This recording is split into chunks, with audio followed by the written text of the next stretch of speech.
Okay, it's live. All right. Good luck, everybody. Want to share with you a story of the Baal Shemtov. And although any story of the Baal Shemtov could have happened, this story I'm going to share with you actually is a story that happened. The previous Rebbe writes the entire story with great detail. And it's a story relevant to this week. This week is Lag BaOmer. And Lag BaOmer, as I mentioned on Friday, is a day when tremendous miracles and blessings happen.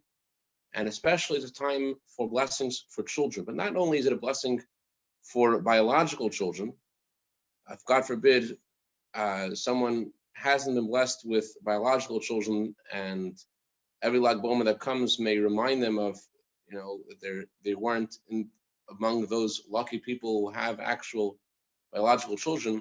There's another element to Lag BaOmer, which is education of children. And the Gemara says that by teaching another person Torah, just the fact that you helped another person study Torah, that person who you taught Torah to is considered like your child. And not only if you actually taught them Torah yourself, but even if you assisted someone else to teach them Torah, that child who studied Torah because of you, or not just a child, any person who studied Torah because of your efforts, they are considered like your children. So the following story is a story of the Baal Shemtov about this theme. The power of Lag BaOmer is not only regarding biological children, but also regarding Jewish pride and education. And this is a story about a couple which were not blessed with biological children and were directed by the Baal Shemtov to have a merit in educating children in general, educating people in general. And it's an incredible story. The story is like this. Friedrich writes every single detail of the story, and down to the words of the conversations. And of course, it's like going in a time machine, because you hear every single part of the story. It's a direct tradition from Rebbe to Rebbe, and we have the merit of like reliving a actual.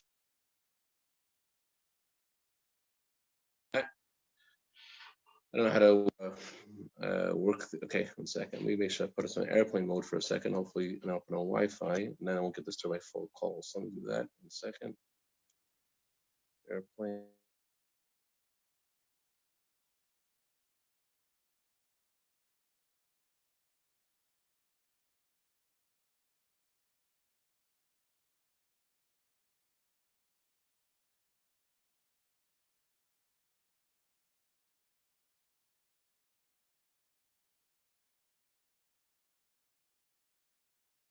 He was 28 years old, and he and his wife were married for many years without children, and they were well-to-do. They used to give a lot of tzedakah, and they specifically would help the Baal Shemtov with various things that were important to Baal Shemtov. They, for example, contributed to the Pidyon Shvuyim fund to help people. Unfortunately, many Jews couldn't afford to pay rent, were put in prison by the various Polish landowners, and the Moshe Shlomo would contribute especially to that fund, help the Baal Shemtov to release various people. And in general, the Friedrich writes he was a very devoted chassid, did whatever the Baal Shemtov asked him to do with great joy. And for 15 years, he and his wife are married without children. I can't see you. Put the lights on. Put the lights on. Who are you? They're married without children 15 years. Oh, so they're married for 15 years without children, and every time they asked the Baal Shemtov for blessing for children, the Baal Shemtov would bless them with wealth and success, and it bothered them because they wanted a child. And after this went on for 15 years, and they were successful in business, and because of their business, they were able to hire many people and help a lot of Jews get a comfortable livelihood, and everyone loved them, and all the Chavrei Kadisha, all of the Chassidim loved them. They were extraordinary in chassidus and having guests, and very God-fearing people, and very very generous people, and everyone loved them. So not only did they ask the Baal Shemtov for brachas, but all of their friends would go to the Baal Shemtov and ask the Baal Shemtov for brachas for them. So 10 years pass, and they still don't have any children, and all their friends are going to Baal Shem Tov. This is like this now 25 years after their chasna. They got married he was 28. 25 years after their chasna, and they don't have any children, and they're very upset. And all their friends are asking for the Baal Shem Tov for a blessing for children, and Baal Shem Tov is not answering them. And what happens is that after 25 years, one summer, the Baal Shem Tov calls them he asks them to come visit him. He sends for them. They come to the Baal Shem Tov, and Baal Shem Tov asks them, I see that you're very upset. Why are you so upset? God blessed you with wealth. God blessed you with a good heart, both of you. You're doing a lot of tzedakah, and with a good eye, with generous spirit. So why are you so upset? So they both blurted out to Baal Shem Tov from their heart. They cried to Baal Shem Tov because we don't have any children. So Baal Shem Tov answered, and so what? So what? You don't have children, so what? So Rabbi Moshe Levin and his wife said to Baal Shem Tov, why do we need all this great wealth that God has given us if we don't have a son or a daughter? After we live in this world, nothing will remain. So Baal Shem Tov said that tomorrow he and a few of his students are going to go on a trip. He would like them to accompany him.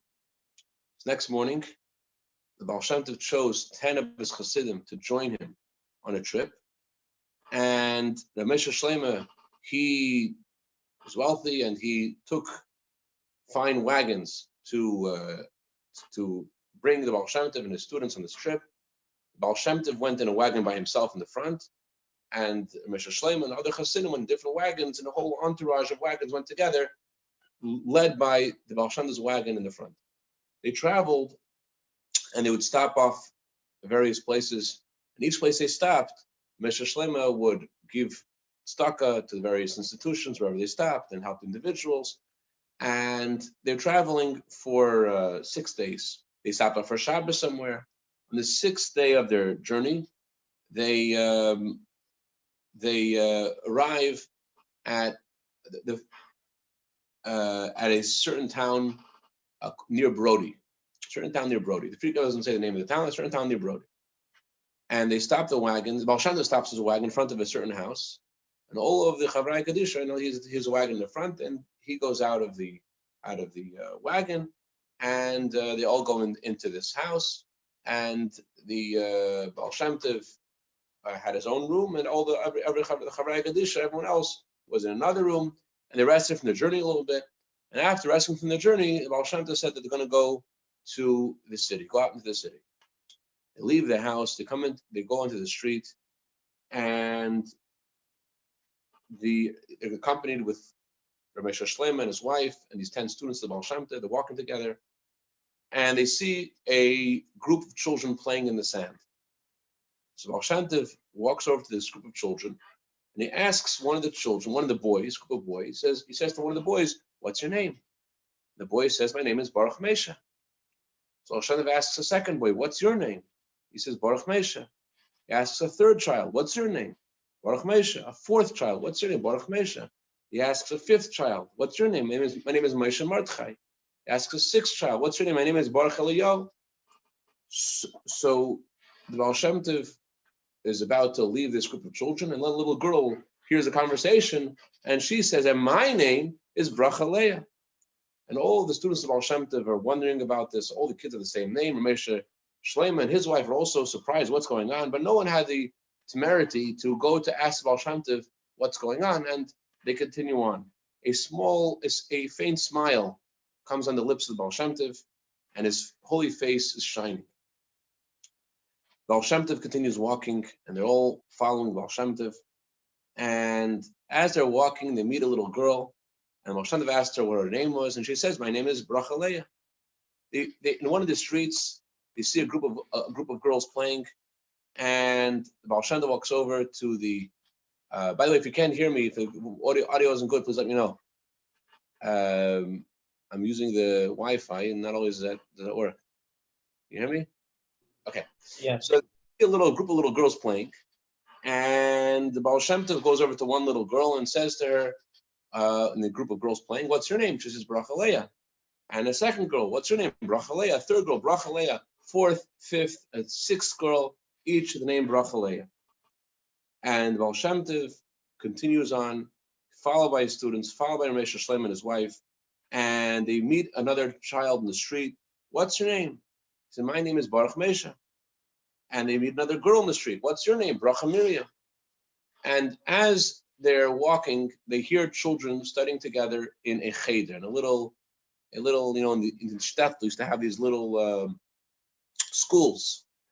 So they see these children in the house studying together with their malamed, studying together with their teacher, and the Baal Shem Tov walks into the house, and the malamed says, Aleichem Shalom, greeting the Baal Shem Tov, and the Baal Shem Tov greets and responds, Shalom Aleichem, and the Baal Shem Tov asked the children in this cheder what their names are. There's about 20 kids in this class. 6 kids say our names are Baruch Mesha, Baruch Mesha, Baruch Mesha, and then the 7th child says his name is Baruch Avram, Mesha Yosef, Baruch Shmuel, Baruch David, Baruch Chaim, Baruch Yitzchak, Baruch Shalom, Baruch Tuvia, Mesha Yitzchak, Mesha Zachariah, Mesha Yisrael, Mesha Shlema. The students of Baal Shem Tov were outside, but they were able to hear. They're talking to each other, and they're all wondering about this. They said to themselves, must be that there was some incredible tzaddik who lived in this town, named the Baruch Moshe, and probably his wife's name was Baruch Aleah. And that's why everyone named their children after these great tzaddik. That's what they decided to themselves. That's what they thought this must have meant. And everyone was hoping that they should give these names to their children, so that their children should also be tzaddikim too. They should also be going the path of these great tzaddikim that must have lived there before. The Baal Shem Tov asks his teacher, how many schools, how many chadarim, how many cheders are there in this city? And he says there's like 15. He told Baal Shem Tov where the various 15 schools are. Baal Shem Tov and those who were walking with the Baal Shem Tov and Rabbi Moshe Levin and his wife go to visit a few more schools. And there also, Baal Shem Tov asked the names of each child, what the names are, and everyone is either Baruch Mesha or some other name which has Baruch or Mesha in it. Then they go to a yeshiva. In the yeshiva, there wasn't just the children from that village, but also from the surrounding areas. And there also, Hashem asked the children in this yeshiva, older boys, what's your name? And every child says his name is Baruch Mesha or some name that has Baruch or Mesha in it. So as they're walking, time for mincha arrives, and Baal Shem Tov goes into a little shul to daven mincha. After mincha, the Baal Shem Tov walks over to one man in the synagogue. And he asks him, why is it that everyone in this town names their children Baruch Mesha, and all the girls are named Baruch Aleah? So the man responded, about 100 years ago, there was a man in this town named Isaac Shlemer. Isaac Shlemer was a butcher. He was very well-to-do, a successful butcher, and he was very generous. He used to give the rabbi and the Perushim, those who would dedicate themselves to Torah study, he used to give them meat for free. And in general, he's a very, very generous person. And he and his wife didn't have children for many years, but finally, after 15 years after their wedding, they finally had a child. And they called the child Baruch Mesha. And this little Baruch Mesha grew up, and he wasn't doing well in school. He really wasn't connecting to school, really wasn't understanding anything in school.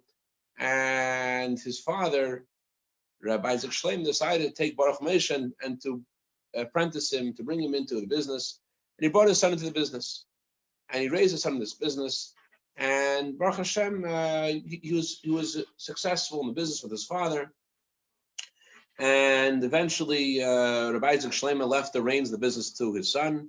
He, the father, Rabbi Isaac Shleima, devoted himself to study Torah and davening and kindness, while his son ran the business. His son was very successful, even more than his father. And he gave tzedakah even more than his father.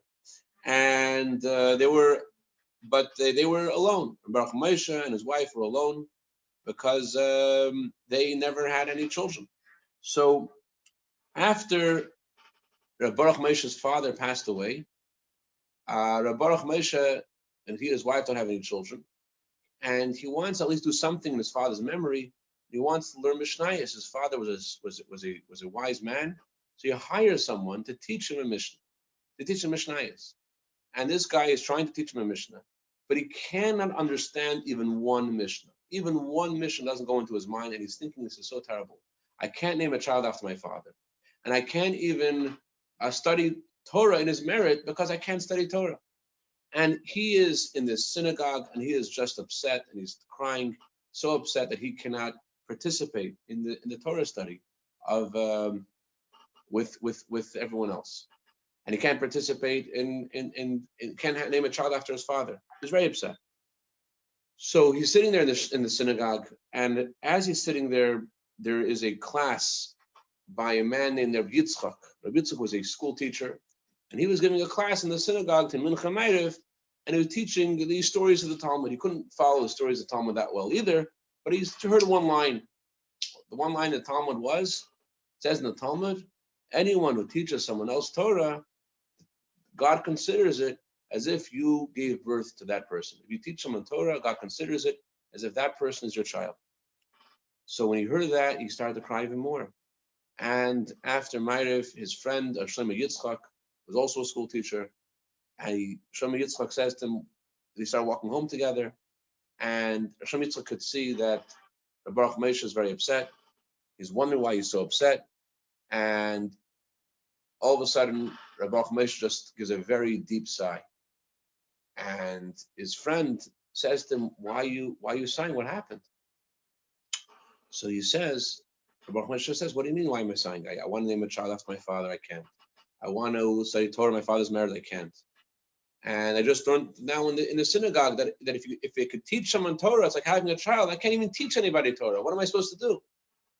So Rabbi Shlomo Yitzchak realized that the Baruch Moshe didn't understand the mission, didn't understand what he learned, what he heard in the shul. It doesn't only mean if you teach someone Torah directly, explain to Baruch Moshe.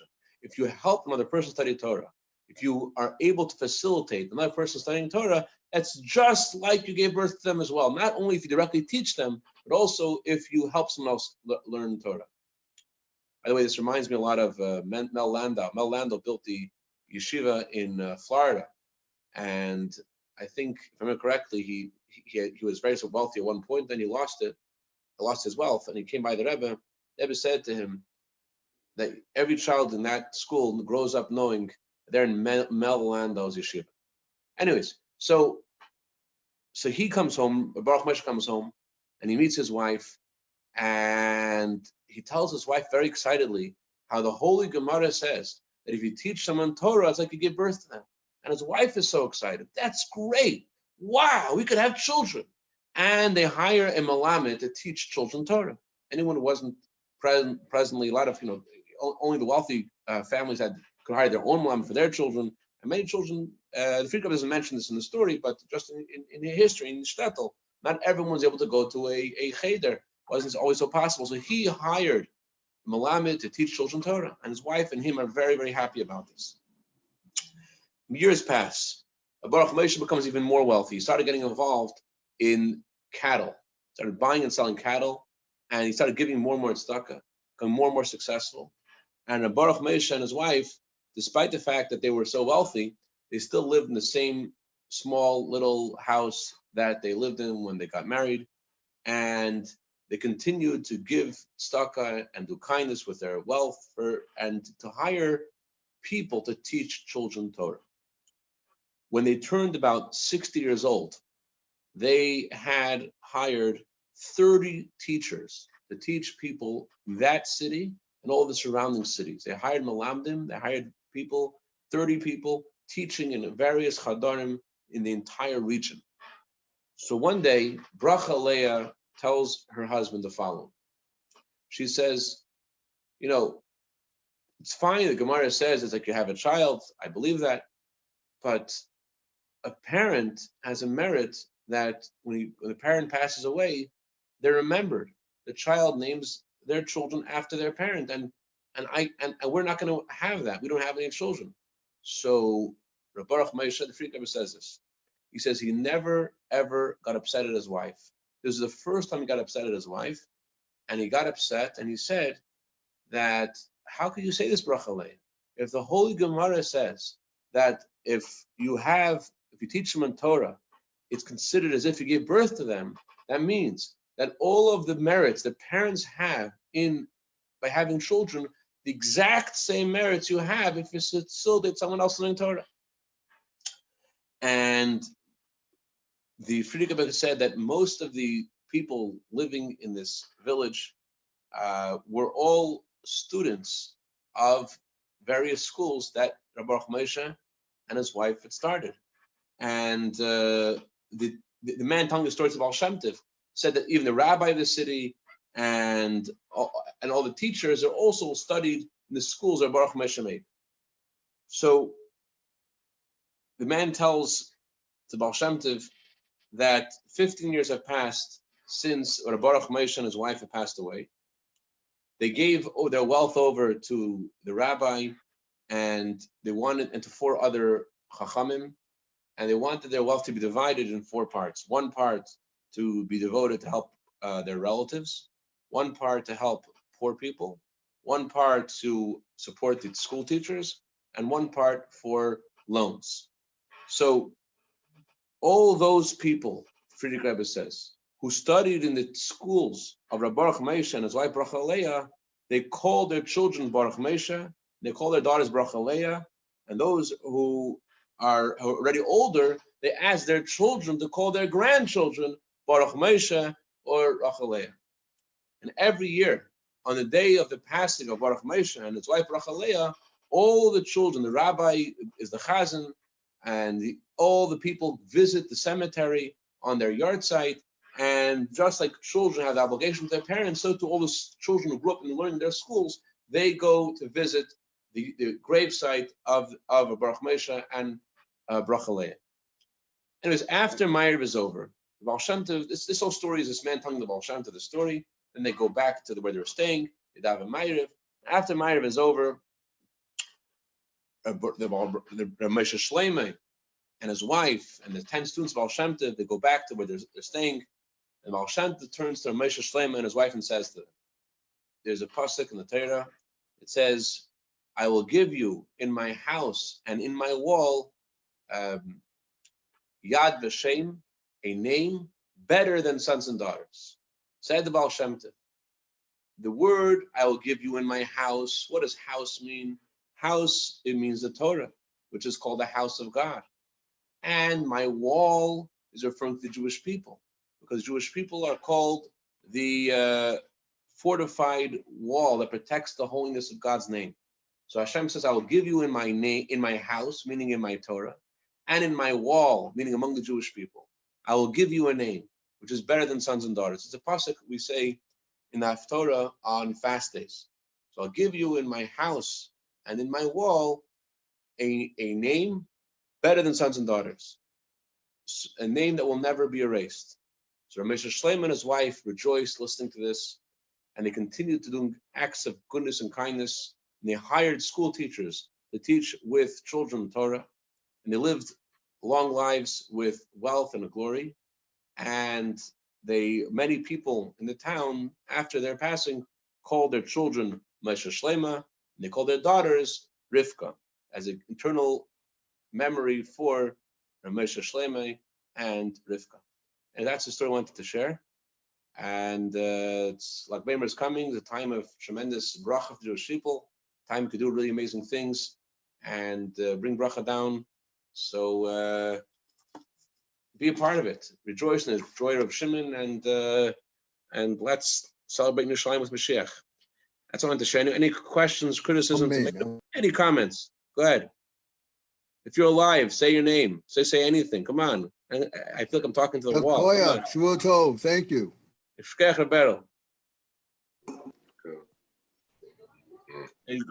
vach, Jonathan. Good vach, David. Good vach. What kind of parade are we going to have? Good vach. Huh? What kind of Yehuda. What? Parade. What kind of parade are we going to have? What kind of parade? That's a good question. I will, God willing, when we figure out what we're doing, we're going to put a thing out. To Mitzvah Hashem, we're doing something special.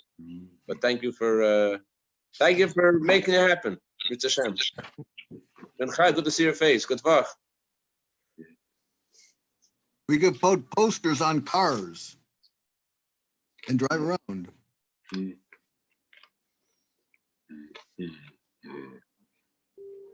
Kol tov, everyone.